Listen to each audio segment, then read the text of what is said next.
Bonjour Jean-Paul Betbès. Bonjour. Dérisquer est-il risqué? Étrange question. Merci. Merci parce que c'est une question récente. En réalité, on a vécu des années en se disant achetons notre pétrole et notre gaz en Russie, faisons produire nos produits en Chine.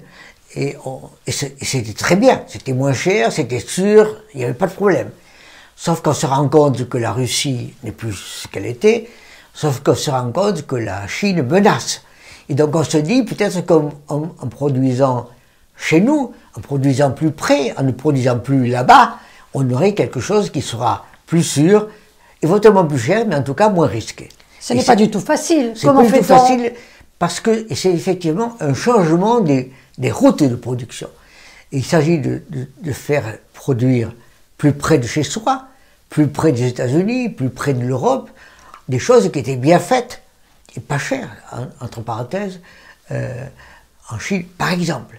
Et donc il s'agit de rapatrier des productions, par exemple au Mexique par rapport aux États-Unis, ce qui n'est pas facile, par exemple au Maghreb par rapport à l'Europe, ce qui n'est pas facile du tout, moins facile peut-être. Donc on a aujourd'hui des flux de matière, des flux d'argent, des flux de compétences à faire fonctionner, à faire basculer pour continuer à avoir une production et une croissance ici, en Europe et aux États-Unis. Par contre, pour les puces informatiques, c'est impossible. Pour les puces aux États-Unis, il leur faudra 10 ans. Entre 5 et 10 ans, plus 10 milliards de dollars, plus surtout des dizaines de milliers d'ingénieurs. Ce qui s'est passé, c'est qu'effectivement, sans qu'on se rende compte vraiment, ou sans qu'on soit vraiment conscient du risque, depuis plus de 20 ans, on a laissé effectivement produire pendant 20 ans des puces de plus en plus raffinées, de plus en plus précises. À Taïwan. À Taïwan. Et en Corée du Sud. Avec TSMC et en Corée du Sud avec Samsung.